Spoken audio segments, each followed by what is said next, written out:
ওই রাত্রে গোমূত্রে স্নাপয়িত্বা গরুর মূত্র দিয়ে গোপালকে স্নান করিয়ে দিলেন, আঁচল দিয়ে মুছিয়ে দিলেন। গরুর লেজের চুল অবশ্য সাদা চুল দিয়ে ব্যজন করছে। গোপালের আরতির সময় সাদা চামর ব্যবহার করতে হয়, কালো চামর দেবী পূজার। গোপুচ্ছ দিয়ে চামর দিয়ে ব্যজন করছেন, ভূত তাড়িয়ে দিচ্ছেন, মায়ের মন্ত্র। আর গোবর গরুর পায়খানা দিয়ে দ্বাদশ অঙ্গে তিলক রচনা করে দিচ্ছে। এই যে আংটি করা আমি, একে বলে অনামিকা।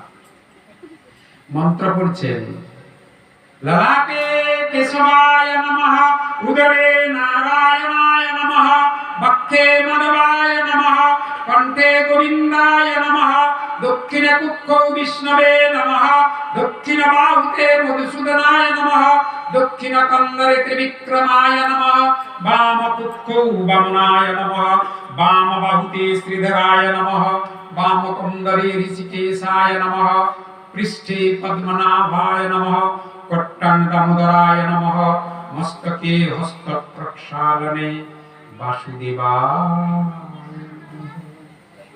দ্বাদশ অঙ্গে তিলক রচনা করে।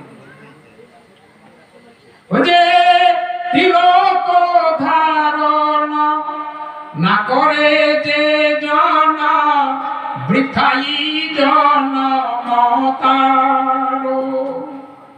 তুলসীর হার না করে যে জমালয়ে বাসতার। আমার নিতাই গৌর নাম আনন্দের ধাম, যেই জন নাহি লয়, তারে যমরায় ধরে নয়ে যায়, নরকে ডুবায় তায়। দশলোচন বলে অনুখান, নিতাই গৌর গুণ গাও সুখে। এই রসে যার মতি না হইল, চুনকালি তার মুখে।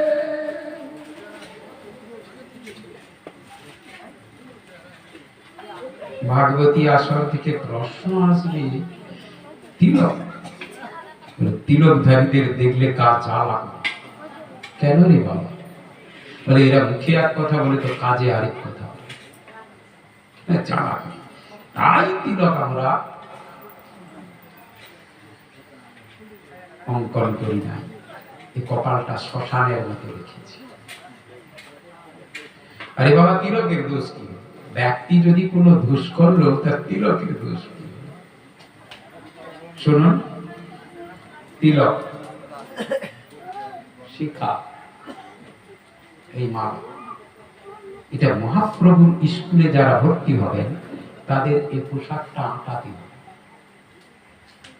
হেডমাস্টার মাসে আছেন নিত্যানন্দ, বড় কড়া মানুষ। ইউনিফর্মটা না এঁটে স্কুলে প্রবেশ করলে ঘাড় ধরে ক্লাস থেকে বের করে দিবে। একটা ড্রেসের মর্যাদা আছে না? এখানে সামনে কোন হাই স্কুল আছে নিশ্চয়? কি হাই স্কুল?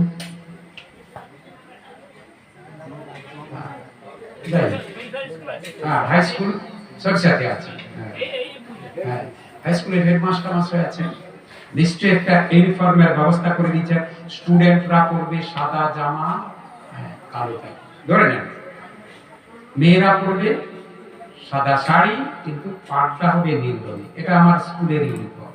যারা পড়বে না, ক্লাসে ঢুকতে দেওয়া হবে। ইউনিফর্মের মর্যাদা আছে।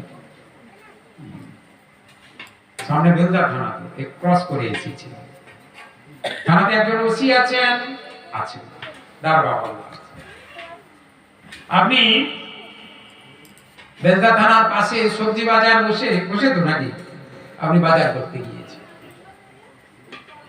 দারোগা বাবু খুব ভোরে তিনিও বাজার করতে আসছেন, আপনিও বাজার করতে গিয়েছেন, দারোগা বাবু তখন লুঙ্গিটা পরা আছে। এটা সবজি বাজারে এত ভিড়, এই জন্য দাম চড়ে উঠছে, এখন তো সবজির দাম আগুন হয়ে গিয়েছে। যাই তো বাজারে এত ভিড়ের আপনার কি হলো, আপনার পাটা দারোগা বাবুর পায়ের উপর উঠে গেল ভিড়ের মাঝে। দারোগা বাবু কিছু বলবেন কেন? ভিড়ের মাঝে হয়ে গেছে। হ্যাঁ, অসাধারণ। আচ্ছা, ওই মুহূর্তে যদি খাকি ইউনিফর্মটা উনি এঁটে রাখতেন, যতই ভিড় হোক আপনার পা কি তার পায়ের উপর চলে যেত? তাহলে পোশাকের একটা মর্যাদা নেই। তিলক শিখা মালা মহাপ্রভুর স্কুলের ছাত্র স্টুডেন্টদেরকে পড়তেই হবে। এই ইউনিফর্মটা যখন কেটে নেবেন, তখন একটা শুদ্ধ মন, শুদ্ধ বিবেক আপনার মধ্যে জাগিয়ে দিবে। কে? হেডমাস্টার মশাই নিত্যানন্দ প্রভু জাগিয়ে দেবে। সাবধান, তুমি মাটির মানুষ, পাপ কাজে তোমার মন চলে যাবে, ঠিক কথা, কিন্তু সাবধান, তুমি এ কাজ করতে যেও না।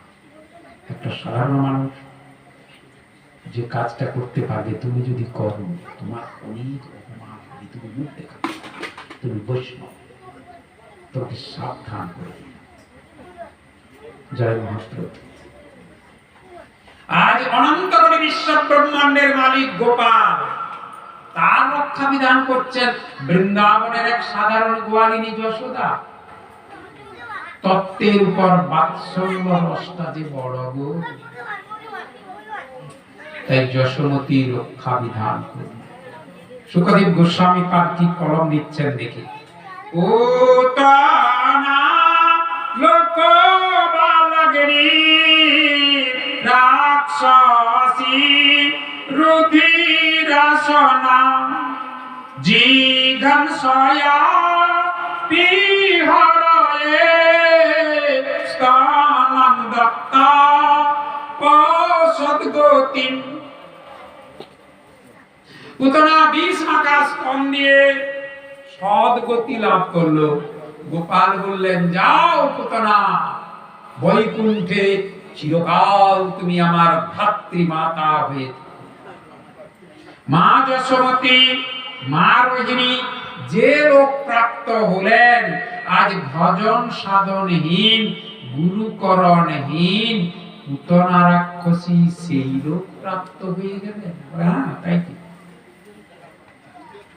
দেখি গোপালকে আমরা জিজ্ঞাসা করি, গোপাল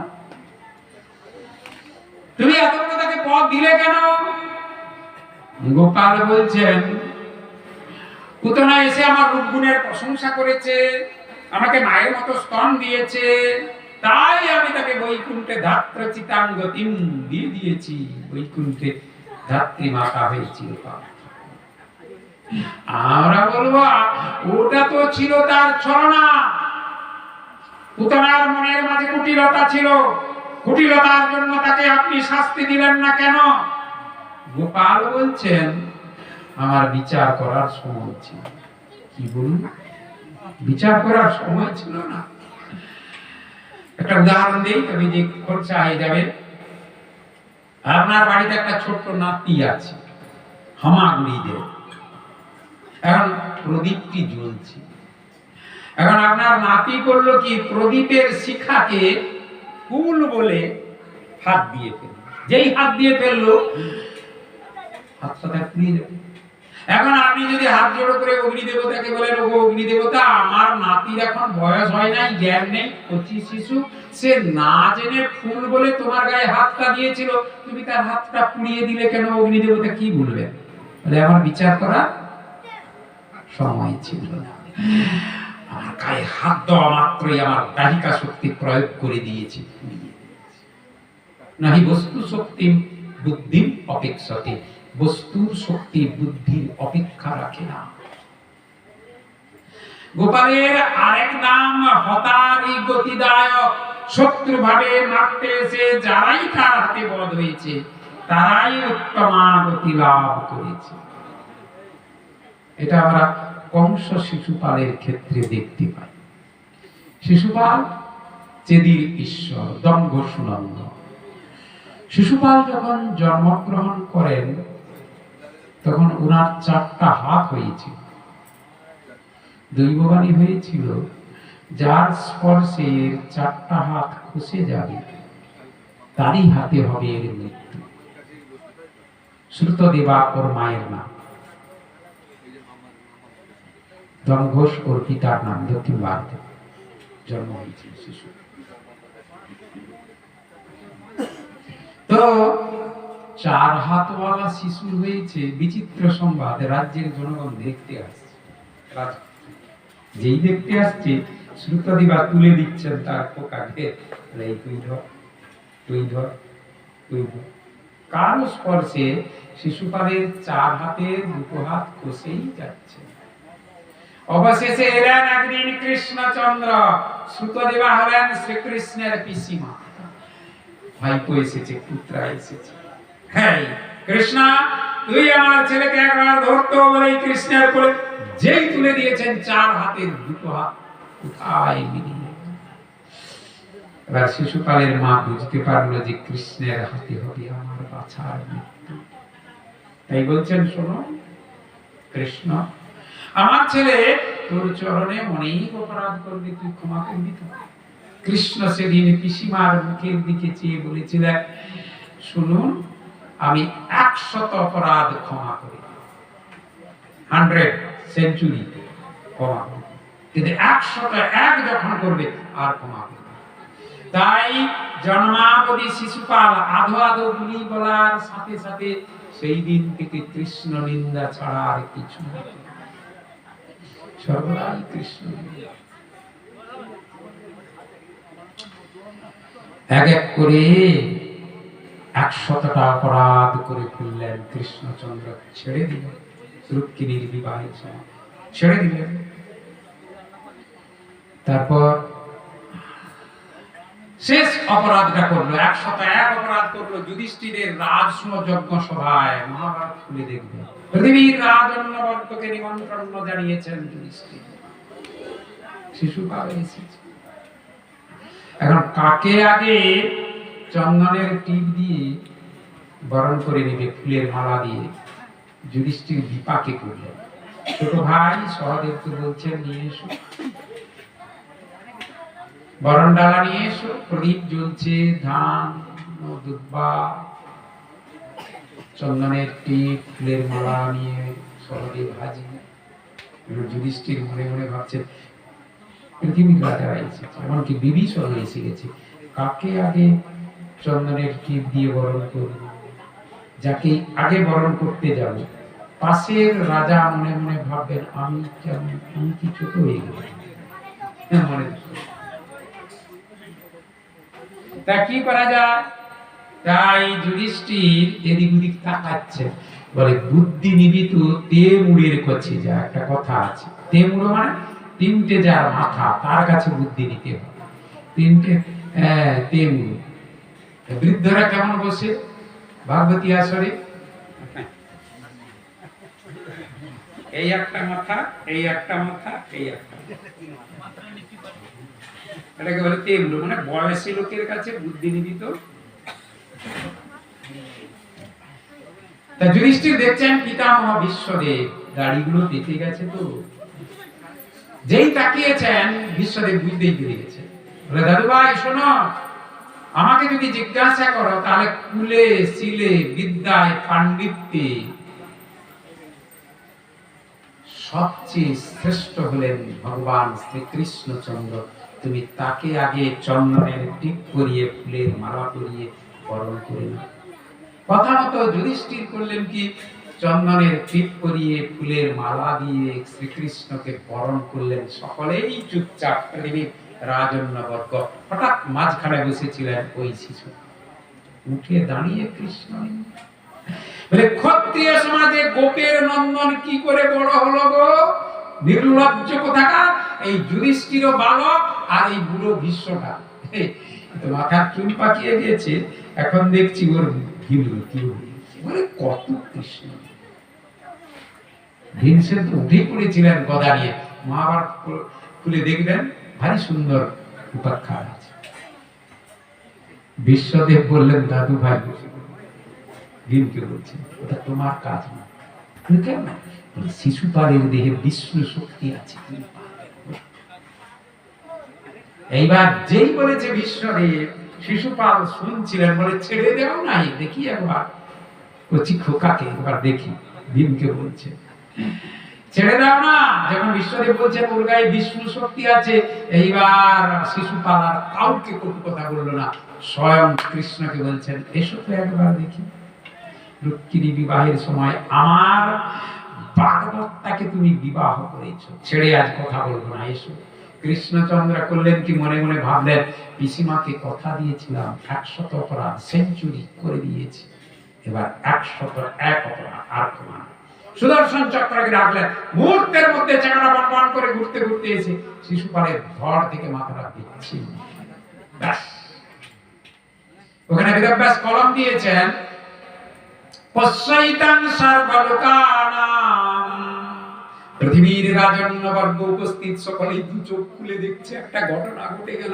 কি হলো? শিশুপালের মৃতদেহ থেকে একটা জ্যোতি বেরোলো, উপরে উঠে গেল। ধীরে ধীরে নামতে নামতে নামতে নামতে ভগবান শ্রীকৃষ্ণচন্দ্রের ধ্বজবজ্রাঙ্কুশাদি বিচরণ চিহ্নে সাযুজ্য মুক্তি লাভ করল। ভগবানের হাতে যারাই বধ হয়েছে তারাই উত্তমাগতি লাভ করেছে। আমরা শিশুপালের ক্ষেত্রে দেখলাম, আজকে পুতনার ক্ষেত্রে সেই একই কথা, মুক্তি লাভ করল। এখানে একটা ঘটনা আমার মনে পড়ছে, একটা ভাগবত থেকে বেরিয়ে যাই কিছুক্ষণের জন্য, মনে কিছু করবেন না। একটা ঘটনা আমার মনে পড়ছে। এই ভারতবর্ষে মুসলমান রাজারা রাজত্ব করেছিলেন, আপনারা জানেন। মুঘল পিরিয়ডে দুজন সম্রাটের আমরা নাম পাচ্ছি, একজন হলেন আকবর আর আরেকজন হলেন ঔরঙ্গজেব। দুজনেই 50 বছর করে রাজত্ব করে দিয়েছে, দুজনেই সেঞ্চুরি করে দিয়েছে। তো আকবরের সময়ের ঘটনা একটা মনে পড়ছে। আকবর ছিলেন উদার নীতিবিদ। তিনি মনে মনে ভাবছেন ভারতবর্ষে যদি মুসলমান রাজত্বের ভিতকে শক্ত করতে হয় তাহলে হিন্দুদেরকে অবহেলা করলে চলবে। তাই তিনি বড় বড় রাজকর্মচারীর পদে নিয়োগ করেছিলেন হিন্দুদেরকে, বড় বড় অফিসার পদে নিয়োগ করে দিয়েছে হিন্দুদেরকে। যেমন উদাহরণ নিচ্ছি, 10,000 মনসবদারি দিয়েছিলেন মান সিংহকে, কমান্ডার ইন চিফ, আমার প্রধান সেনাপতি। আমার সভায় গান গাইবে এক হিন্দু, নাম তার তানসেন। তুমি মরা গাছে ফুল ফুটাতে পারো, আমাকে গান শোনো। আমার রাজত্বে ভূমি রাজস্ব ব্যবস্থা জরিপ করে, জমি জরিপ করে কর ট্যাক্সটা নির্ধারণ করে দিবে একজন হিন্দু, তার নাম প্রধর্ম, তাকে দায়িত্ব দিয়ে দিল, বড় অফিসারের পদে দিয়ে দিল। সব বড় বড় হিন্দুকে উচ্চ রাজপদে নিয়োগ করে দিল। আর আকবর একটা ধর্মমত চালু করতে চেয়েছিলেন। কি এই ধর্মমতটাকে দিন ই ইলাহি বলে আমার প্রতি শুক্রবারে জুম্মা মসজিদে সর্বধর্ম সমন্বয়ের একটা ব্যবস্থা করেছিলেন। হিন্দুদের ব্রাহ্মণ, হিন্দুদের পক্ষ থেকে ব্রাহ্মণদেরকে বা মনীষীদেরকে ডেকে, মুসলমানদের পক্ষ থেকে মৌলবীদের বা মোল্লাদের ডেকে, আর খ্রিস্ট ধর্মের পক্ষ থেকে পাদ্রীদেরকে ডেকে ওই শুক্রবারে জুম্মা মসজিদে সর্বধর্মের একটা সভা করতেন আকবর। ওই সভাতে আকবর প্রায় হিন্দুদেরকে একটা কটাক্ষ করে কথা বলতেন। বলতেন হিন্দুদের সব ভালো, কিন্তু একটা জিনিস আমি বুঝতে পারি না। আকবর বলতেন ওই সভায়, কি জিনিসটা না, হিন্দুদের শাস্ত্রে আছে নাকি ওদের ভগবান অবতার, আর আমাদের কোরআনে আছে আল্লাহর কোনো ফিগার নেই, নিরাকার, কোনো অবতার নেই। এইখানেই বুঝতে পারি। এটা আকবর মাঝে মাঝে হিন্দু কর্মচারীদেরকে কটাক্ষ করে বলতেন, হিন্দু কর্মচারীরা সব নীরবে হজম করতেন, কেন কোনো কথাই বলতে পারতেন না। আকবর তো কোনো সংবিধান ফলো করবে না, বর্তমানে ভারতের প্রধানমন্ত্রী একটা সংবিধান ফলো করবেন, সংবিধানের বাইরে পা দিতে তিনি পারবেন না, কিন্তু আকবর কোন লিখিত সংবিধান নেই, তার মুখের কথাই নাই, একেবারে বেনাভোলেন্ট ডেসপট বা প্রজাহিতৈষী স্বৈর শাসক। তার ভয়ে হিন্দু কর্মচারীরা সব হজম করতেন, কিছুই বলতেন না। একদিনের ঘটনা, আকবর তখন গ্রীষ্মকাল, প্রত্যেক দিন বিকেলে যমুনা নদীতে বাতাস খেতে যেতেন নৌকোয় করে। সেদিনও গিয়েছেন, নৌকোয় নিয়েছেন নিজের কচি ছেলে, আকবরের ছেলে, তার নাম সেলিম, 5 বছরের শিশু। পরবর্তীকালে উনি জাহাঙ্গীর নাম নিয়ে দিল্লির সিংহাসনে বসবেন। তখন জাহাঙ্গীরের 5 বছর মাত্র বয়স। সেলিম তাকে নিলেন, আর পদস্থ সব হিন্দু কর্মচারীদেরকে নৌকোয় নিয়েছে, নিয়ে যমুনা নদীতে বাতাস খাচ্ছে। হঠাৎ বিপরীত দিক থেকে একটা নৌকো তীর বেগে ছুটে এসে আকবরের নৌকোয় মারল, যেই ধাক্কাটা দিয়ে দিয়েছে, কচি ছেলে সেলিম জলে পড়ে গেছে। আকবর সঙ্গে সঙ্গে জলে ঝাঁপ দিয়েছে, সেলিমকে তুলছেন, মাঝিরা কাছি নামিয়ে দিল, কাছি ধরে আকবর নৌকোয় উঠে এলেন, কিন্তু দেখলেন কি সেলিম নয়, সেলিমের মতন একটা কাঠের পুতুল। আমার সেলিম কোথায় গেল, সেলিম কোথায় গেল বলে আকবরের চোখে জল এসেছে। আকবর কাঁদছেন, সিক্ত ভাষণ। মান সিংহ নৌকোতে উপস্থিত আছেন, বলছেন যাব না, আপনি বিচলিত হবেন না, সেলিম কুশলে আছে। বলে মান সিংহের পেছনে আসল সেলিম লুকোনো ছিল, টেনে বের করে। এখন নিজের ছেলেকে পেয়ে, সেলিমকে পেয়ে আকবর এখন কোলে করে তুলে নিয়েছেন, আনন্দাশ্রুতে ভাসছে। কিন্তু আকবর বুঝতে পারলেন এটা প্ল্যান মাফিক হয়েছে, আমাকে ঠকানো।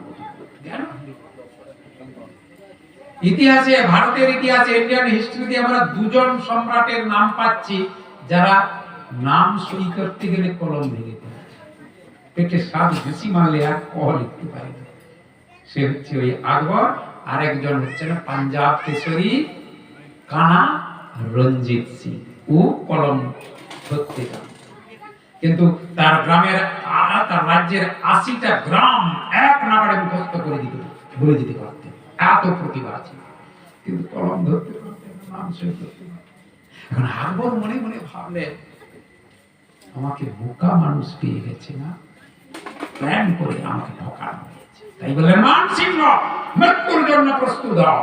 মানসিংহ তরবারিখানা ফেলে দিয়েছেন আকবরের পথে, যে জানি যা হবে না, আমার দক্ষিণ শ্মশানে মস্তক ছেদাবি, কিন্তু আমাকে, আমার মস্তক ছেদনের পূর্বে আমার প্রশ্নের আপনি জবাব দিন। বলে কি তোমার প্রশ্ন? বলে আমার তরবারির জোরে আপনি সমগ্র ভারতবর্ষকে শাসন করছেন কিনা বলুন। আকবর বলছেন হ্যাঁ ঠিক কথা, তোমাকে 10,000 মনসবদারি দিয়েছি, প্রধান সেনাপতির পদে তোমাকে বসিয়ে দিয়েছি, তোমার তরবারির জোরে সত্যি সত্যি আমি ভারতবর্ষকে শাসন করছি। তখন মানসিংহ বলছেন তাহলে আমি স্বয়ং প্রধান সেনাপতি আপনার নৌকোতে উপস্থিত আছি, সেলিম জলে পড়ে গেছে, আমাকে কেন আপনি আদেশ করলেন না যে তাকে তোলো, তা না করে আপনি কেন জলে যান? আকবর বলছেন বারে মানসিংহ, বাহ এই তোর বুদ্ধি, আরে তোরে আদেশ করতে গেলে খানিকটা সময় ব্যয় হয়ে যাবে, ততক্ষণে আমার কচি ছেলে সেলিম পড়ে, তাই আমি জলে ঝাঁপ দিয়েছি। মানসিংহ বলছেন আমাদের হিন্দুর দেবতাও ঠিক তদ্রূপ। যখন ভক্তরাজ প্রহ্লাদকে হিরণ্যকশিপু বলছেন জ্বলন্ত অগ্নিকুণ্ডে নিক্ষেপ করো, প্রহ্লাদ দেখছেন হস্তি সমাপুষ্ট দত্ত সেনাপতিগণ কচি 5 বছরের শিশু প্রহ্লাদকে আগুনে নিক্ষেপ করতে নিয়ে যাচ্ছেন। তার মা কয়াধু নয়নাভিরাম রাজপ্রাসাদে আছেন, বাধা দিতে পারছেন না। দাদারা সংলাদ অনুল্লাদ লাদ সকলেই দাঁড়িয়ে আছে, কিন্তু কেউই হিরণ্যকশিপুর ভয়ে চতুর্দশ ভুবনের অধিপতি হিরণ্যকশিপু তার ভয়ে কেউ মুক্তি থেকে রাবে করতে পারছে না। প্রহ্লাদ দেখছেন কেউ নেই, ফেলে দিলেন অগ্নিকুণ্ডে। প্রহ্লাদ তখন ডাকছেন, হে নাথ নারায়ণ হরি, হে নাথ নারায়ণ, জয় কৃষ্ণ গোপাল মুরারি, হে নাথ নারায়ণ হরি, যাদব মাধব মুকুন্দ কৃষ্ণ কেশব গোবিন্দ বাসুদেব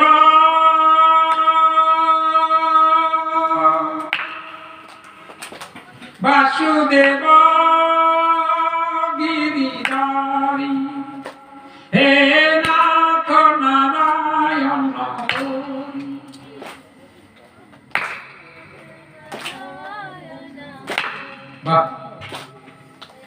যাদব মাধব মুকুন্দ কৃষ্ণ কেশব গোবিন্দ বাসুদেব গিরিধারী, হে নাথ নারায়ণ হরি, হে নাথ নারায়ণ হরি।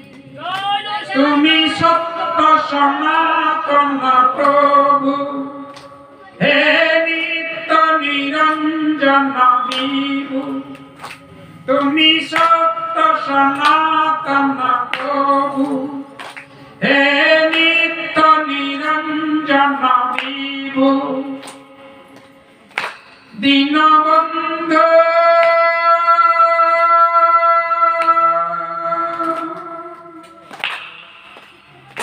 দীনবন্ধু দুঃখ হারি, হে নাথ নারায়ণ হরি, হে নাথ নারায়ণ হরি, হে নাথ নারায়ণ হরি। ভগবান বলতে পারতেন, ওগো অগ্নি দেবতা আমার ভক্তকে পুড়িয়ে বলতে পারতেন, কিন্তু আদেশ করতে গেলে খানিকটা সময় ব্যয় হয়ে যাবে। ততক্ষণে নরম তুলে দেহ 5 বছরের কচি শিশু প্রহ্লাদের দেহটা পুড়ে ছাই হয়ে যাবে। তাই স্বয়ং গোবিন্দকে গোলকধাম থেকে নেমে আসতে হয়েছে। অগ্নিকুণ্ডে প্রহ্লাদকে নিয়ে বসলেন। অগ্নি দেবতা শীতল হয়ে গেলেন। আমাদের হিন্দু দেবতা আকবর ব্যাপারটা বুঝলেন, কথা বললেন। ভগবানের নাম কি? নন্দ নন্দন। লিখুন, নন্দ নন্দন। লিখছেন তো? কোন দিক থেকে পাঠ করতেছেন? নন্দ নন্দন লিখলেন তো? আপনি কোন দিক থেকে পাঠ করতেছেন? আপনার বাঁ দিক থেকে নাকি? হ্যাঁ কি না বলুন না। আবার ওই লেখাটা থাক, ডান দিক থেকে পাঠ করুন। কি আসবে? সেই নন্দ। যেদিক থেকে পাঠ করুন না কেন, নন্দ নন্দন, ভারী সুন্দর নাম। সেই নন্দ নন্দন সবার উপর গোলকধাম থেকে নেমে এসেছেন অমৃতময় ভান্ডার নিয়ে। কে আছো এসো গো। পুতনাই প্রথমে ছিল তার যাত্রী, 6 দিনের দিন তার ভান্ডারে পুতনাই ছিল তার দুয়ারের প্রথম যাত্রী। তাই প্রথম দান, ভগবানের দান বড় দান হয়ে গেছে। প্রথম দান না। হ্যাঁ, আচ্ছা, আজকে একটু করে প্রসাদের ব্যবস্থা বোধহয় কর্তৃপক্ষ করেছে, প্রসাদ সেবা হবে। তাহলে প্রথম পঙ্ক্তিতে যারা বসে গেলেন, প্রথম দান বাড়ির মালিক বাবু ঘুরে ঘুরে দেখছেন অসম্ভবে। আরে কারো পাতে কিচ্ছু পড়েনি, সন্তুষ্ট হলেন না। আরে রান্না চড়াতে হবে, বেশি করে দাও যাতে পেট ভরে খেতে পারে। এটা প্রথম দান, আমার নিমন্ত্রিত ব্যক্তিরা এসেছে, দানের মাত্রা বেশি। ঠিক গোপালের প্রথম দান, দানের মাত্রা বেশি। পুতনাই ছিল প্রথম যাত্রী। পুতনাকে আমরা জিজ্ঞাসা করি, বলি, পুতনা তুমি তো আসছো আনন্দময় ধাম থেকে, আর আমরা যাচ্ছি আনন্দময় ধামের দিকে। আমি সব ব্যস্ত হয়ে জিজ্ঞাসা করছি মাঝ রাস্তায় পুতনার সাথে, বলো বলো পুতনা, আনন্দময় ধামের মালিক বাবুটি কেমন? তিনি কি আমার দিকে একবার মুখ তুলে তাকাবেন? পুতনা, সাধন ভজন হীনগামী, তোমাকে যে আমি পরিচয়টা দিই, হীন বংশে আমি জন্মগ্রহণ করেছি, পরিচয় দেওয়ার কিছুই নাই। যত মিথ্যে কথা বলে অর্থ রোজগার করে স্ত্রী পুত্রের লালন পালন করছি। বলো পুতনা, চুপ করে থেকো না। নন্দনন্দন কৃষ্ণ কি আমার দিকে একবার তাকাবেন? তুমি তো সেই আনন্দময় ধাম থেকে ফিরে আসছো গো, বলো পুতনা। আমি তো কোনোদিনও হরিনাম করি না। এই জিভাতে ওই বাজার থেকে অখাদ্য কুখাদ্য গুলো কিনে এনে হাড় গোড় গুলোকে কড়কড় কড়কড় করে চিবাই। আমি তো কোনোদিন হরিনাম করি না। বলো বলো পুতনা, আমার মতো অভাগাকে একবার নন্দনন্দন কি দেখবে? পুতনা প্রথমেই বলছেন, অভি, এই দেখ কি বললি তুই, হীন বংশে জন্মগ্রহণ করেছিস, হাড়িমুচি ডোমের বংশে জন্মগ্রহণ করেছিস। এই আমার দিকে একবার তাকিয়ে দেখ, আমি পুতনা অত্যন্ত হীন বংশে জন্মগ্রহণ করেছি, রাক্ষস বংশ। এইরকম বংশ জগতে কার? আর কি বললি? অনেকে মিথ্যে কথা বলে অর্থ রোজগার করে স্ত্রী পুত্রের লালন পালন করছে। আমি পুতনা কি করেছি জানো? কংস রাজা আমাকে একটা সার্ভিস দিয়েছে, চাকরি দিয়েছে, গোকুলের সদ্যজাত শিশুদের বিষ মাখা স্তন পান করিয়ে হত্যা। শিশুর যেটি পরম নির্ভরের স্থল, সেই মাতৃস্তন, সেই মাতৃস্তনে আমি বিষ রেখে চরম কপটতা করেছি। এইরকম কপটতা কেউই জগৎ জীব করে। আর কি বললি? বাজার থেকে অখাদ্য কুখাদ্য কিনে এনে তুই সেবা করিস, খাস। এই দেখ আমি পুতনা রুধিরা সোনা, কচি কচি শিশুর বুকের কলিজা তুলে টাটকা রক্ত খায়। এইরকম অখাদ্য কুখাদ্য জগতের জীব কেউই গ্রহণ করে। সেই পুতনা আমি পেয়েছি বৈকুণ্ঠে ধাত্রচিতাঙ্গতিম। ওগো জগৎ জীব, আমাকে দেখি একবার শিখে নাও। যার যেটি আছে সেইটি জোগাড় করে ভোগের থালাটা নিয়ে একবার গোপালের কাছে গিয়ে বলো, ওগো গোপাল, তোমার মা রাজরানী ক্ষীর সর ছানা ননি তোমার জন্য দিন দিন শিকায় করে তুলে রাখেন। আমি কোথায় পাবো দুঃখী মানুষ? ছানা ননি দিন দিন কোথায় পাবো? এই দুটো পোড়া রুটি জোগাড় করেছি, এই দিলাম তুলসী মঞ্জুরি, তুমি গ্রহণ করো প্রভু। বলে একটু চোখের জল ফেলে যদি ভোগের থালাটা ঠাকুর করে নিয়ে যান, গোপাল বলবে, দে দে ভক্ত দে, তোর এই পোড়া রুটিটাই আমি গ্রহণ করি। উদ্ধবজি বলছেন, আহো বকিয়ং স্তনকালকূটং জিঘাংসয়া পায়য় প্রসাদ্দি লেভে গতিং ধাত্রচিতাং ততোন্নং কংবদয়ালং শরণং ব্রজেম। ৩৩ কোটি দেব দেবী আছে, এমন একজন দয়ালু দেব দেবী শাস্ত্র ঘেটে বের করুন তো, যিনি নন্দনন্দনের মতো বিষের পরিবর্তে অমৃতময় ধাম দেন। যদুবংশের সবচেয়ে সেরা পণ্ডিত উদ্ধব আজ বলছেন বিদুরকে, বকি মানে বকাসুরের বোন। এই শ্লোকে বলছেন, ভাগবতের ৩য় স্কন্ধের এই শ্লোককে, অহো বকি ইয়ং স্তনকালকূটং, বিষ মাখা স্তন দিয়ে অমৃতময় ধাম তাকে দিয়েছে। গোপাল যেন বলছেন, জগৎ জীব বলবে, পুতনা তো রাক্ষসী, ভালো জিনিস কোথায় পাবে যে তোমাকে ভালো জিনিস দেবে? তার বিষ ছিল, বিষ দিয়েছে, তুমি কেন তাকে গ্রহণ করলেন না? তাই গোপাল বলছে যার যেটি আছে সেটি আমাকে দাও না গো, আমি গ্রহণ করব, বিনিময়ে আমি দেব অমৃত। পুতনা মোক্ষ লীলার আমরা শেষ শ্লোকটিতে চলে যাই। জয় তৎ পুতনা মোক্ষম কৃষ্ণস্যার ভকমদ্ভুতম শৃণুয়াৎ শ্রদ্ধয়ো মত্ত গোবিন্দে লভতে রতিম। পুতনা বধ বলবেন না, পুতনা মোক্ষ লীলা বলবেন। পুতনা উদ্ধার বা মুক্তি পেল। তাই শুকদেব গোস্বামী পাদ বলছেন ভক্তগণ আপনারা পুতনা বধ লীলা বলবেন না, ইয়া এতৎ পুতনা মোক্ষম, পুতনাকে মুক্তি দিলেন। বলছেন জয় জয় শ্রী গুরু তাই দাদা বন্দন হরি হরি বল। জয় জয় ভক্ত বৎসল ভগবান কে জয়। জয় জয় ভক্ত বাচ্চা পূর্ণ করেন নন্দিনী নন্দন, জয় বাঞ্ছা পূর্ণ করে নন্দিনী নন্দন, ভক্ত বাঞ্ছা পূর্ণ করে নন্দিনী নন্দন। জয়। জয় জয় আজকের এই ভগবতী সভায় নির্মল দাস ভগবান বাবাজি প্রভুপাদ পূজ্যপাদ তারপর অমৃত বাণী আপনার শুনে মুগ্ধ হয়ে জয় জয় দিলাম। জয় জয় শ্রী গুরু তাই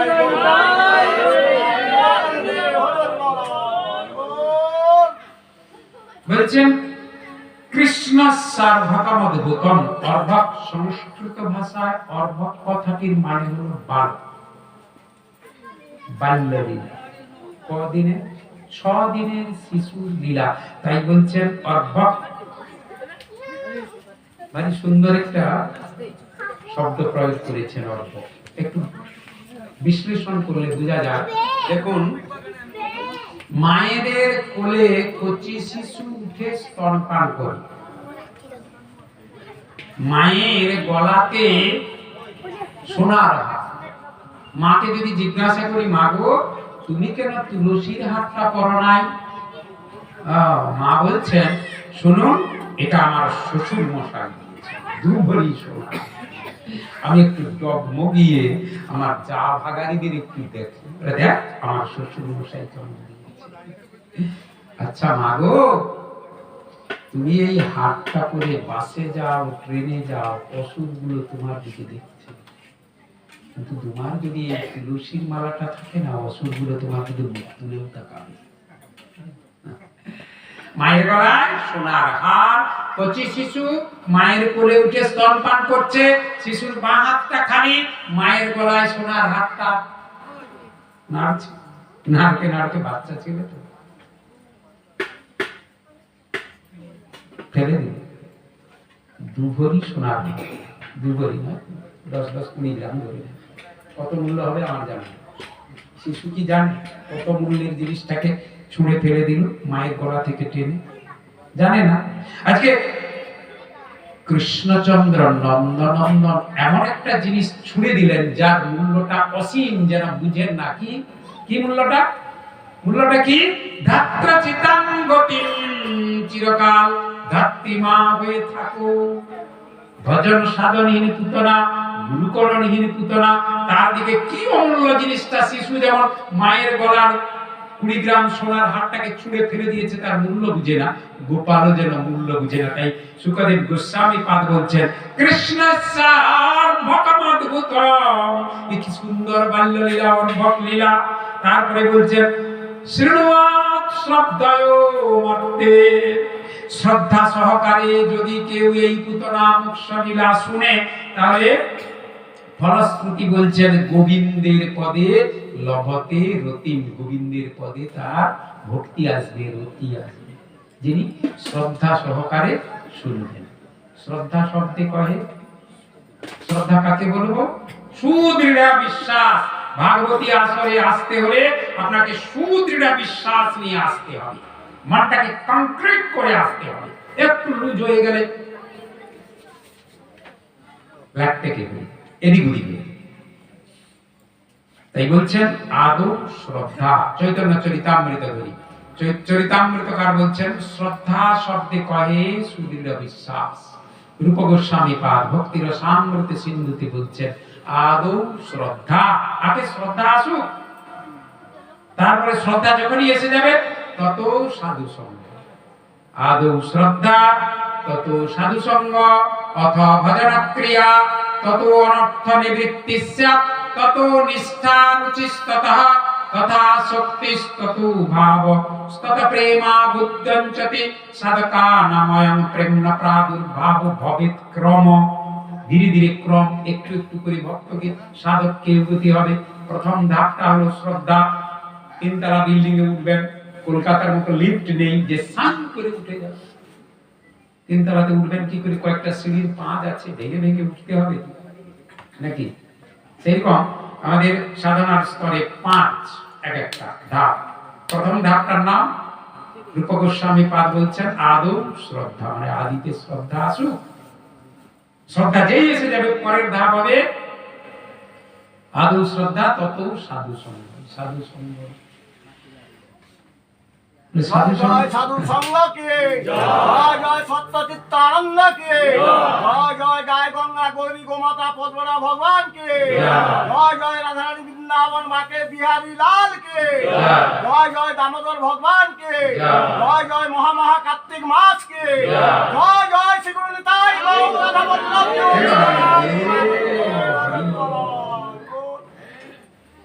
তাহলে গোবিন্দের পদে মতি আসবে, যা জপে তপে হয় না, লীলা শ্রবণে হয়ে যাবে।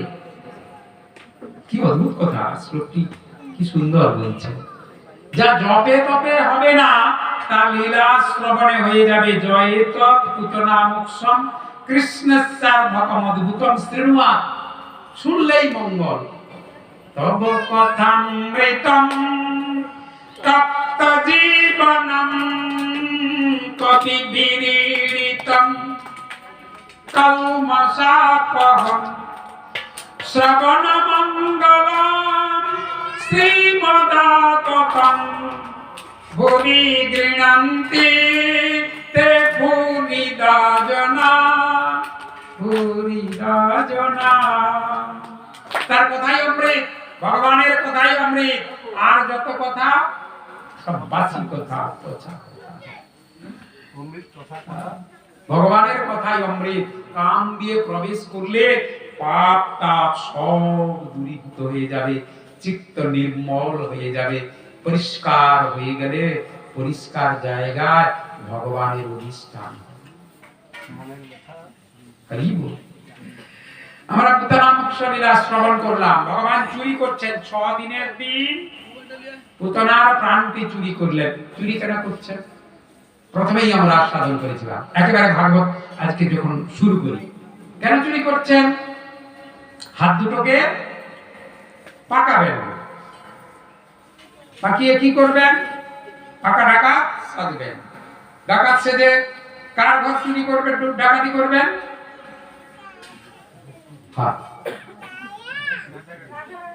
রাধারানীর প্রেমটা চুরি করবেন। রাধারানী ও বৃষভানু রাজনন্দিনী আমার মতো গরিব ভিখিরি বৈষ্ণব নয় যে ছিটে বেড়ার বাড়ি। তার কলাপ্তব গেট আছে, পাহারাদার পুলিশ আছে, সেখানে ডাকাতি করতে হলে পাকা ডাকাত সাজতে হবে। তার রাধারানীর প্রেমটা নিয়ে জগতে কি করবেন? মিলিয়ে দিবেন। তাতে জগৎ জীবের কি লাভ হবে? হ্যাঁ, সুখ হবে, আনন্দ হবে, ভক্তি লাভ হবে। ভগবান সকলকে আনন্দ মানে নিয়ে যাবে, এই হলো ভগবানের। তা 6 দিনের দিন তিনি পুতনার প্রাণটা চুরি করলেন। 3 মাস বয়সে শকটাসুরের প্রাণটা নিয়ে নিলেন, চুরি করলেন। 1 বছর বয়সে তৃণাবর্ত এসে উপরে গোপালকে তুলে নিয়েছিলেন, তৃণাবর্তের প্রাণটাও চুরি করে নিলেন 1 বছর বয়সে। তারপর 5 বছর বয়সে অঘাসুরের প্রাণটা নিলেন। 6 বছর বয়সে কালীয় নাগকে প্রাণটা নিতে গিয়ে, চুরি করতে গিয়ে ছেড়ে দিলেন। যা মুক্তি দিয়ে দিলেন, কৃষ্ণ ভক্ত করে দিলেন তাকে। তার স্ত্রীগণের অনুযায়ী কালীয় নাগের পত্নীগণ, নাগ পত্নী, কত সুন্দর সুন্দর শ্লোক আছে। তাকে ভক্ত করে দিলেন কালীয় নাগ। এবার 7 বৎসরে গোপীদের বলয় বসন চৌর ব্রজ গোপী জনানা। 7 বৎসরে গোপীদের বসন হরণ করে নিলেন, হাত পাকাচ্ছে। কি ব্রত চলছিল? আমাদের দামোদর ব্রত, একটু আগে জয়ধ্বনি। আর গোপীরা করেছিলেন কাত্যায়নী, সেটাও 1 মাস ব্যাপী। এটাও 1 মাস ব্যাপী দামোদর ব্রত, আর ওটাও 1 মাস ব্যাপী। তা গোপীরা প্রতিটি ব্রতের নিয়ম কি, ভোর 3:36 উঠতে হবে, ঘুম ভাঙাতে হবে। উঠেই প্রাতঃকৃত্য সমাপন, দন্ত ধাবন, অবগাহন, স্নান, ঠাকুর ঘরে ঢুকে গিয়ে মঙ্গলায়ারতি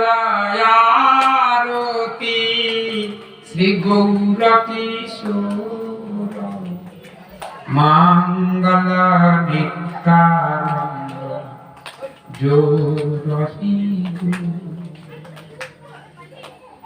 তা গোপীরা করছেন কি, ওই রকম সময়ে উঠে পড়েছেন। তারা কাত্যায়নী ব্রত করেছেন। নিত্য নৈমিত্তিক তারা চলে যান যমুনার কূলে। সেখানে গিয়ে তারা বালুকার মায়ের মূর্তি, কাত্যায়নী মায়ের মূর্তি তৈরি করে। বালুকার প্রতিমা কত রকমের হয়? 8 রকমের হয়। শৈলী, দারুময়ী, লৌহি, লেপ্পা, লেখা, চৈকতা, মনোময়ী, মণিময়ী, প্রতিমাষ্ট বিধস্মৃতা। শিলার মূর্তি হতে পারে, পাথরের মূর্তি হতে পারে, কাঠের মূর্তি হতে পারে 2, লোহা মানে ধাতুর মূর্তি হতে পারে, লেখক তুলি দিয়ে আঁকা মূর্তি হতে পারে, লেপ্পা মানে খড়ের হতে পারে, আর বালুকার মূর্তি এই গোপীরা তৈরি করছে। মনে মনে মূর্তি তৈরি করে পুজো করা যায়, মনোময়ী। আর মণিময়ী মানে হীরা জহরত মণি মুক্তা দিয়ে মূর্তি তৈরি করা। এই 8 প্রকারের মূর্তি। গোপীরা বালুকার মূর্তি তৈরি করছেন কাত্যায়নী। বাড়ি থেকে নিয়ে এসছেন দুর্বা, তন্ডল, অপরাজিতা পুষ্প, দেবী পুজো করছেন। কি প্রার্থনা করছেন? কাত্যায়নী মহামায়ে মহাযোগিন নদীশ্বরী নন্দগোপ সুতল দেবী পতিং মে কুরুতে নমঃ। ওগো কাত্যায়নী মহামায়া, আমরা তোমার 1 মাস ব্যাপী ব্রত করছি, তো তুমি যদি সন্তুষ্ট হও তাহলে নন্দনন্দন কৃষ্ণকে যেন আমরা স্বামী রূপে পেতে পারি, এই বর দাও। গোপীরা হলেন আমাদের ভজনের গুরু। কি সকলের। তাহলে দেবীর কাছে কি প্রার্থনা করব? রূপং দেহি, জয়ং দেহি, যশো দেহি, দেবী সঞ্জয়ী। এটা আমাকে অটুট যৌবন দাও, আমাকে যশ দাও। হ্যাঁ, কেউ যেন আমাকে না হিংসা করে। ওগুলো তো ক্ষণিক, আগম পাই, আসে আর যাবে। চিরকাল আপনার দেহটা কি যৌবনে থাকবে নাকি? তাহলে ওগুলো আগম পাই, ও তুচ্ছ জিনিস দেবীর কাছে চাওয়া যাবে না। গোপীরা কি চাইছেন? নন্দনন্দন কৃষ্ণকে যেন আমরা স্বামী রূপে লাভ করতে পারি, ভগবানকে যেন লাভ করতে পারি। তাহলে মায়ের কাছে এই আমাদের প্রার্থনা হবে। গোপীরা আমাদের গুরুদেব। হ্যাঁ, তা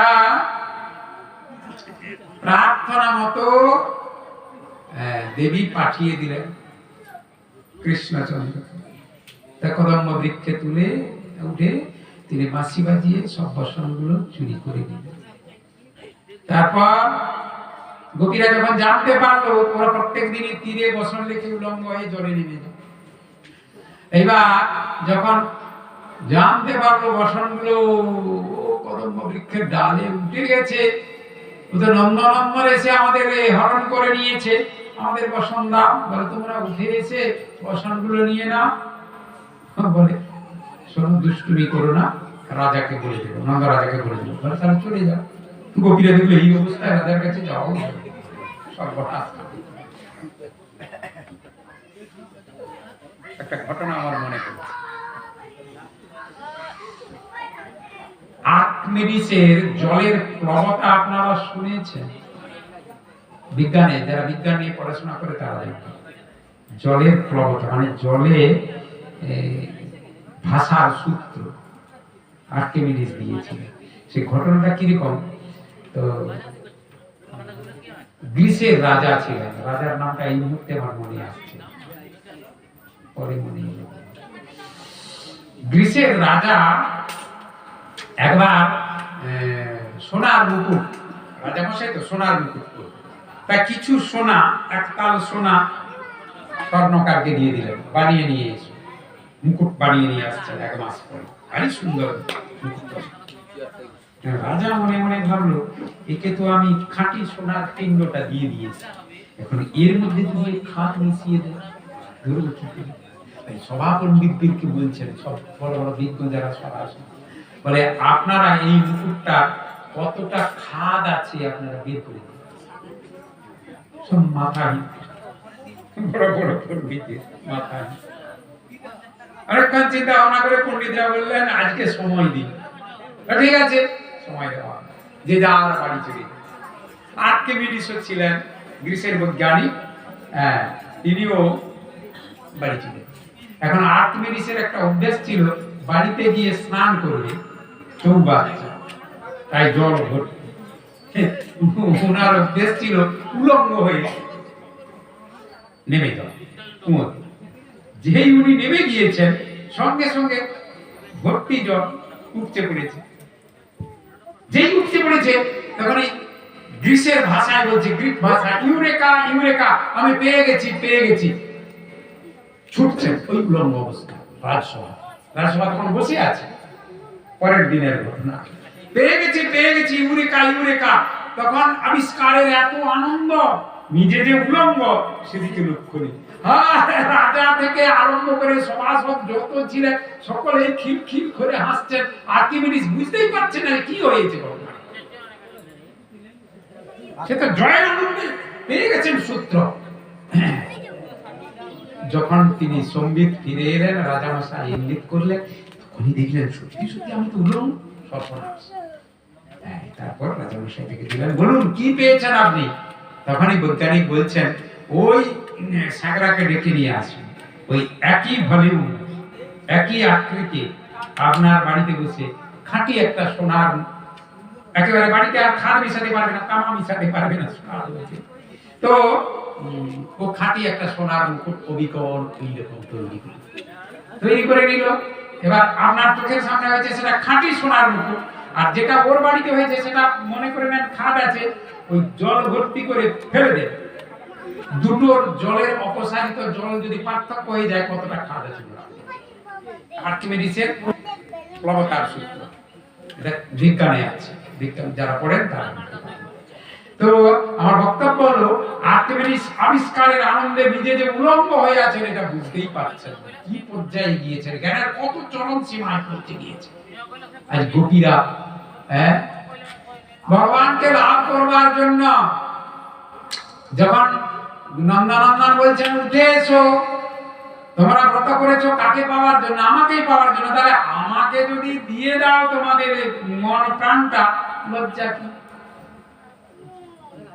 তখনই বুঝতে পারলেন, তখনই গোপীরা দুহাত তুলে উঠে গেলেন, আত্মনিবেদন করলেন। দৈন আত্মনিবেদন বক্তৃত্বে বরণ, অবশ্য রক্ষিবেন কৃষ্ণ বিশ্বাস পালন। ভক্তি অনুকূল মাত্র কার্যের স্বীকার, ভক্তি প্রতিকূল ভাব বর্জন অঙ্গীকার। এই সরঙ্গ শরণাগতি হইবে যাহার, তার প্রার্থনা শুনেন শ্রীনন্দ কুমার। রূপ সনাতন পদে দন্তে তৃণা করি, ভকতি বিনোদ পড়ে দুই পদ ধরি। তাহলে আজকে তোমরা ঘরে চলে যাও। কে বললেন? না না না, বলে ঘরে চলে যাব? বলে আমাদের মনের মাঝে যদি কিছু আবার অন্য কিছু গজায়, বলে ধান, আতপ ধানকে সিদ্ধ করে দিলে আর অঙ্কুর হয় না। তোমরা সাধনায় সিদ্ধ হয়ে গিয়েছে। যাতা বালা ব্রজং সিদ্ধা ময়ে মম রংস থাকত। আগামী বৎসরে শারদ পূর্ণিমায় তোমাদের সাথে আমার মিলন হবে, মনের বাঞ্ছা পূর্ণ হবে। ঘরে চলে যাও। সিদ্ধ ধানে যেমন অঙ্কুর হয় না, তোমরা সিদ্ধি লাভ করেছো, তোমাদের মনের মাঝে অন্য কোনো বাসনা গজাবে না। পরের বৎসরে এসেছে শারদ পূর্ণিমা। গোপাল আজ মনে মনে ভাবছেন উৎসবের দিন রাজবাড়ি চুরি করতে হবে। কেন? আজকে রাস উৎসব রজনী। রাসটা কবে? বুধবার, আগামীকাল।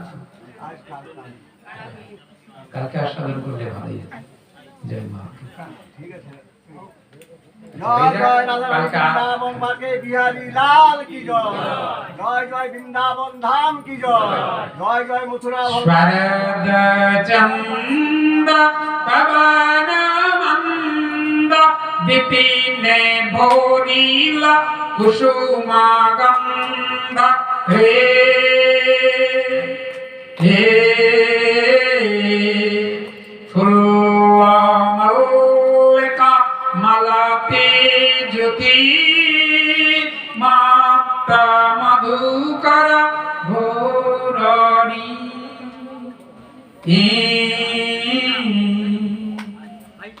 শারদ পূর্ণিমার চন্দ্রদেব থালার মতো ভারী সুন্দর দেখতে, যেন রাঙা রাধা রানীর বদন। গোপালের মনে পূর্ণ আজকে রাধা রানীর প্রেম লুট করব। উৎসবের দিন রাজবাড়িতে সব দরজা জানালা খোলা। দেখুন অশোক বাবুর বাড়িতে সব দরজা জানালাগুলো খোলা আছে। পরিচিত মানুষ ভেতরে যাচ্ছে আসছে, ভাড়া দিচ্ছে না। উৎসবের দিনই ডাকাতি করতে শুরু। আজকে বৃন্দাবনের রাস উৎসব রজনী, সব মাসগুল হয়ে গেছে। বাঁশি বাজিয়ে দিলেন গোপাল। শুনত গোপী প্রেম হিরোপি কে হো কাহাকো পথ না হেরি রে।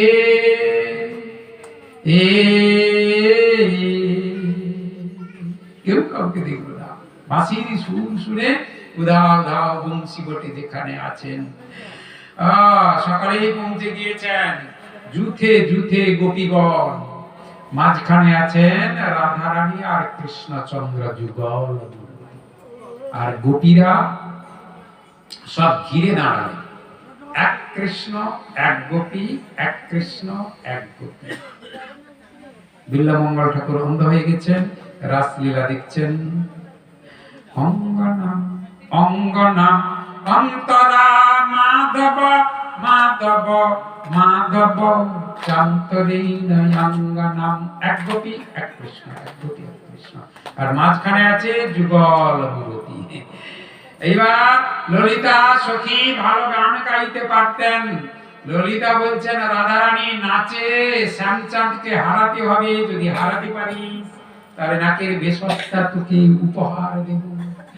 তখন রাধারানী বলছেন তাহলে তুই নতুন সুরে গান ধর। ললিতা ললিত ধরত তাল মহিত মদন মোহন লাল। ললিতা তখন নতুন তালে গান ধরলেন। বিশাখা সখী ভালো খোল বাজাতে পারতেন। নাচ আরম্ভ হয়ে গেল রাসে। যেমনি নাচেন নাগরে কানাই, তেমনি নাচেন রাই। নাচিয়া বলাও তো দেখি নাগো দোকানাই। সোহাগ চাঁদ বদনে ধনি, নাচো তো দেখি বালা, নাচো তো দেখি। রাধারানীর পায়ের নুপুর বাজে ঝম ঝম ঝম, বাজে ঝুম ঝুম ঝুম, বাজে ঝিং ঝিং ঝিং। কৃষ্ণচন্দ্র নাচছেন, রাধারানীও নাচছেন। কৃষ্ণচন্দ্র মনে মনে ভাবছেন বেহুশ হয়ে গেছে রাধারানী। এই সুযোগ, এই বেহুশ অবস্থাতে রাধারানীর প্রেমটাকে আমি লুট ডাকাতি হয়ে গেল। এখন ডাকাত মনে মনে ভাবছে ডাকাতি হয়ে গেছে, বাড়ির বাইরে বেরোবো কি করে, গেটে যে পাহারাদার পুলিশ আছে, সব সখীরা বসে আছে, অষ্ট সখী, ইন্দ্রেখা, চিত্রা, চম্পকলতা, রঙ্গদেবী, সুধীর ঘুরে ফেরবে। চতুরের শিরোমণি কৃষ্ণচন্দ্র কি করলেন, মনে মনে ভাবলেন বাড়ির মালিকের পোশাকটা পরে যদি চোর গেটে পাহারাদার পুলিশের কাজ দিয়ে বেরিয়ে যায়, ধরতেই পারবে। তাই রাধারানীর প্রেমটা চুরি করলেন, সঙ্গে সঙ্গে রাধার বরণটাও নিয়ে দিলেন, নিজের কালো রংটাকে ঢেকে দিলেন। গেটে পাহারাদার পুলিশ বসে আছে, রাধারানীর পোশাকটা পরে বেরিয়ে চলে গেলেন অন্ধকারে, রাস থেকে অন্তর্হিত হয়ে গেল। এইবার রাধারানী ভূতলে পড়ে কাঁপছে, আমার কান কোথায় গেল, কান কোথায় গেল, কাঁপছে, মরে যাবো রে, ওরে ললিতা, শ্যামের বিহনে আমি আর প্রাণ রাখবো না। আমি যখন মরে যাব না, ওরে ললিতা, ওরে বিশাখা, কি করবি? বলে কি করবো তুই বল? বলে যমুনা তটিনী কুলে চলি কদম বেরা মূলে, মরে লয়ে চল লুতরায়, অন্তিমের বন্ধু হয়ে যমুনা মৃত্তিকালয়ে, সখী মোরে লিখো সর্বগায়। ওগো শ্যাম নাম তদুপরি লিখো সবে সহচরী, তুলসী মঞ্জুরি দেবতায়, আমারে বেষ্টন করি বলো সবে হরি হরি, যখন পরাণ মহিরায়।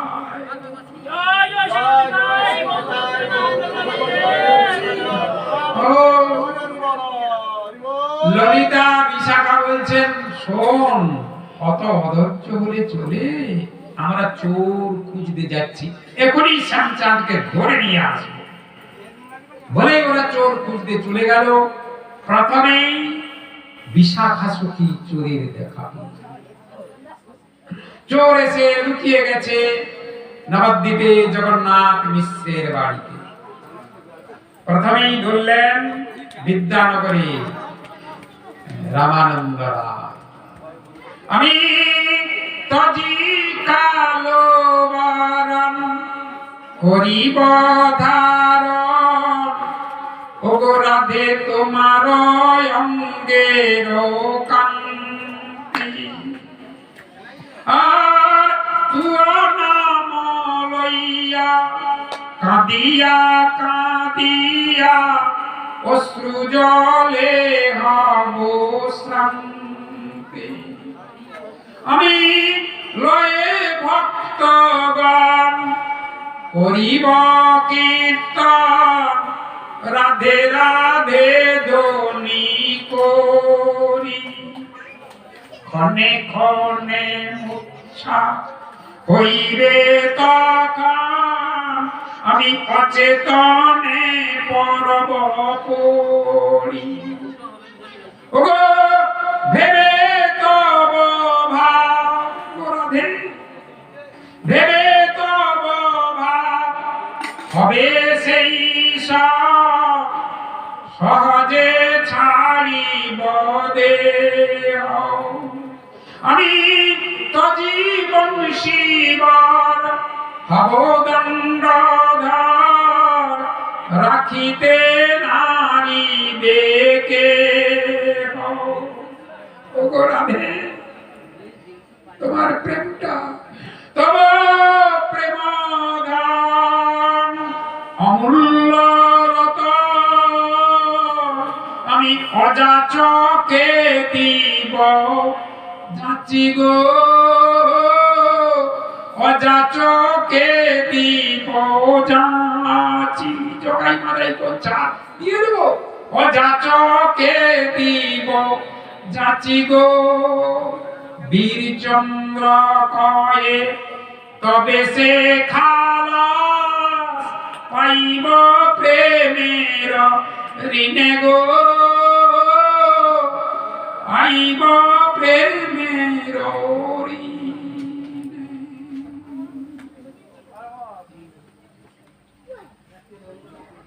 চতুরের শিরোমণি কৃষ্ণচন্দ্র এই জগতে এসেছেন কলির ভগবান চৈতন্য মহাপ্রভু। রাধা প্রেমটাকে নিয়ে এসেছেন, মূল্যবান সম্পদ, ও দিলেও গ্রহণ করা যায়। যেমন রাজ্যের রাজা হাতি দান করবেন, ডিক্লেয়ার করে দিলেন, সকল জনগণ শুনছেন, কেউ হাতি নিতে আসছে না। কেন? আরে রাজার হাতি এত এত খায়, দুবেলা পোড়া দুটো রুটি জোগাড় করি আমি, হাতিকে নিয়ে খাওয়াবো, কেউ নিতে আসছে না। সকলে আনাচে কানাচে বলছে যে রাজামশাই যদি এই ভাইমারা গ্রামের মতো, সরষা গ্রামের মতো 10-20টা গ্রাম আমার নামে পাট্টা লিখে দেন, তাহলে হাতিদান নিতে কারো আটকাবে। শ্রীমান মহাপ্রভু দেখলেন হরিনাম আমি নিচ্ছি, অনেকেই ঘুমিয়ে আছে নিচে না, তাহলে আমাকে একটা খোরাক পোশাকের ব্যবস্থা করে দিতে হবে, তবে গিয়ে নাম রক্ষা হবে। তাই করলেন কি, খোরাক পোশাকেরও একটা ব্যবস্থা দিয়ে দিলেন, যারা ঘুমিয়ে আছেন তাদেরও পকেটে দিয়ে দিলেন। ভাগবতী আসরে যারা ঘুমিয়ে আছেন, যারা সচেতন থাকলেন তারা পেয়ে গেলেন। ওরা ঘুম ভেঙে দেখবে পকেটে খোরাক পোশাকের একটা ব্যবস্থা মহাপ্রভু দিয়ে দিয়েছে। কি কি খোরাক পোশাকের ব্যবস্থা? We live in a age the age of mobile. আমরা মোবাইলের যুগে বসবাস করছি, প্রত্যেকের পকেটে একটা করে মোবাইল বা দুটো করে মোবাইল আছে। আরে শোনো, একটা ফোন নাম্বার মহাপ্রভু লিখে যারা ঘুমিয়ে আছে পকেটে দিয়ে দিলেন। ওরা ঘুম ভেঙে দেখবে ফোন নাম্বার 16332। এটা খোরাক পোশাকের একটা ব্যবস্থা। 16 নাম 32 অক্ষর। হরে কৃষ্ণ হরে কৃষ্ণ কৃষ্ণ কৃষ্ণ হরে হরে হরে রাম রাম রাম হরে হরে। প্রভু বলে কহিলাম এই মহামন্ত্র, ইহা জপ গিয়া সবে করিয়া নির্বন্ধ, ইহা হইতে সর্বসিদ্ধি হইবে সবার, সর্বক্ষণ বলাইতে বিধি নাহিয়া। 10-5 মিলি নিজ দ্বারেতে বসিয়া কীর্তন কর সবে। হরে কৃষ্ণ